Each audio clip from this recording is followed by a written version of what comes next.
Hey everybody, good morning. It's about 8:30 in the morning on the 12th of October. This is going to be a little different than usual. What I want to do is I want to talk a little bit about why the majority is usually wrong and how you can capitalize off of that. Before I get into all of this, you all know this is not financial advice, and I'm not your financial advisor. You're responsible for your own trades and managing your own risk, and of course, doing your own research. And I hope that's part of what you're doing right now. And these videos are always my opinion, and they're always live. I really haven't prepared a whole lot of this. It's just a reflection on last week. So what I'd like to do here is I want to take a look at the chart here on the S&P 500. Just to kind of take a look and see what things look like. So here's the S&P as it looked on Sunday evening before the market opened on Monday. So a couple things were happening last week. We all knew like job numbers were going to be released, and we knew they weren't going to be looking all that great. We knew that the debt ceiling was looming over us here in the United States, and there's just so much like bad news. But here's where people get it wrong almost all the time. The market is a lot more efficient than we give it credit for. And what I mean by that is, if the majority is talking about this, well, that means the minority or the early people, the smart money, they've already made their positioning off of that to profit off of the masses. And that's exactly what happened here. So just taking a look at this, I mean, how far has SPX already dropped at this point before before people started freaking out? We had the top up here, we had the down back here. It had already corrected 5.6%. That's I would say that's pretty significant, right? So here we've got the market. The market opens, and of course it's a rejection. We see a big drop, and everybody's like, all right, we were right. We were right. This is going to be that big drop that we were all waiting for. But the problem is, as the week went by, and this is just talking about Monday here, right? And then going into Tuesday, a big move up. All right. So first off, before we continue on through the week, a couple things that we have to take note of here. First off, we have our waves indicator that we pay very close attention to. It was pretty much oversold. It was pretty oversold. And so, the week goes by, and it really wasn't until the 6th, so Wednesday at about 10 o'clock in the morning, as things were going by, I said, this was a decent rally off of this, right? This was a decent rally. We had a big move up and a big move down and a big move up, and then what ended up happening, as the day finished, we saw a steep move down, and then what happened is we gapped down in that morning session. I'm going to zoom in here, and I said, all right, you know what? This is forming some significant support, so I'm going to get a play. And I actually got the play on NDX. I did not get the play on SPX, but it was a play for NDX to go up to 15,000, right? And I said to the people on the Discord, this is pretty risky. It's probably going to fail, but I do think that we're going to get a significant move up. A lot of our indicators were saying, hey, we are oversold. You had the 1 hour and the 3 hour and the 12 hour all in oversold at the same time here. We had a big move up the next day, but then we had a nice pullback. And those pullbacks are where you can manage your risk. You can kind of play the market in a very smart way. But here's the deal. Again, everybody was talking about, hey, the debt ceiling, hey, the job numbers, hey, CPI, all of this stuff. But the market had already priced that in, and you probably hear that and you're wondering, what does that even mean? The market's pricing it in. Well, if the news is getting to you, the chances are the play is already over, or at least the majority of it is. I liken this to, say, Bitcoin. When Bitcoin crashed in late 2018, in November of 2018, everybody was freaking out. But in my opinion, that was the time to be accumulating, right? To be accumulating Bitcoin back then. And obviously, we know what happened from there. The price shot up to 13,800 before crashing again. And again, when it crashed again, you had that black swan event.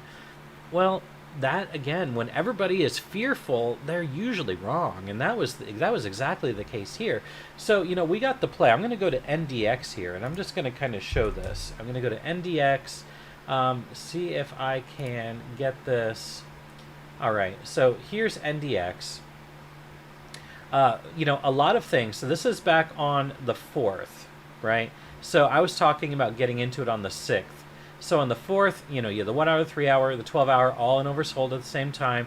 We had an overthrow. I was talking about this on the video yesterday. We had a big push up, and then we had the pullback. Okay, we had the pullback, and it was at. Let me just get the timestamp on here. It was at, I think, 10. Yeah, it was 10:02 in the morning. So it was right after this big green candle. I said, I'm going to get this play. The NDX is going to go to 15,000. Here probably in the next day or two. And again, it's because everybody was super, super bearish. We had people on the server that were bearish. You had people out on Twitter that were bearish. And just when the majority is bearish, they're usually wrong. And what ended up happening is we had a little bit of a pullback here, but we had that big 2.5% move, a little more than that, and we did poke up above 15,000. We got out of that position literally right here. We ended up making, between 700 and 900% on that position, depending on where you were able to get out. But again, the market is usually, or not the market, but the majority is usually wrong, and that is time and time again that is true. That the majority is usually wrong.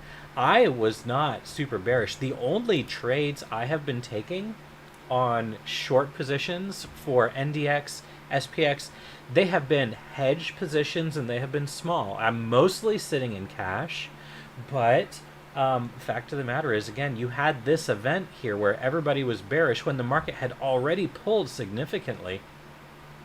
And so naturally, you've got short covering that was happening.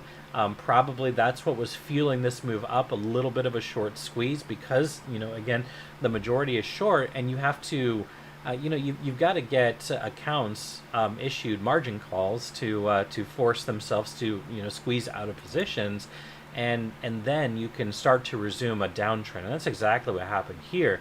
If we wouldn't have closed the position up here at about 15K, where I was talking about closing that position, we closed the position 700%. We closed at, I issued that you should be selling this position literally at 8:20 in the morning. So an hour before the market even opened, I was talking about closing this position, and I was estimating that it would be at 700%, but it did, a lot of us did close at about 900%. In the morning, right when we had that push up to about 15,000. So again, my reflection on last week is the majority is almost always wrong. When you have the majority that's talking about something on something like an index or the entire market in general, they're usually wrong. Now, of course, if you're talking about little individual stocks like GameStop or AMC or the like, well, that's when we can start having a conversation about where the majority could be right. But retail doesn't have the money necessary to really move the markets, because they're moving shares, they're not moving options. And again, that's what drives these indexes. When we were all the way down here oversold, I was, talking about taking that play. I waited for the relief rally and then the pullback, and that's when I said, all right, now we're going to get this play. And I chose 15,000 on a whim, but again, it worked out.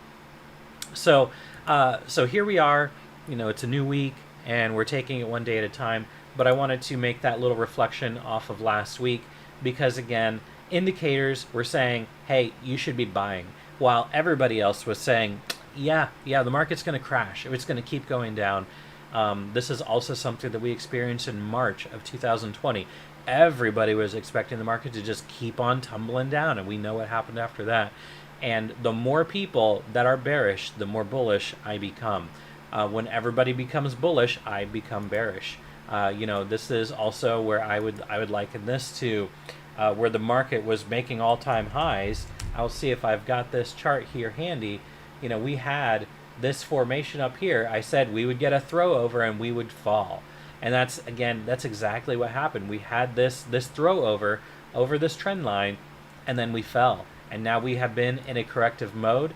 Yes, I still believe that SPX is going to go all the way down here to about 4,200. But again, what I'm saying is the majority is usually wrong. And that's where I'm going to leave this. And the proof is in the Discord. If you need access to our Discord, just visit BitDoctor.org. There's lots of membership options, including a free option if you just want to join the community. And yeah, hope you enjoyed it. If you enjoyed the video, if it helped you in any way, shape, or form, like, subscribe, share, all that stuff. And of course, wherever you're on the world, I hope you're having a good day, good night, and a good evening. Take care, everyone.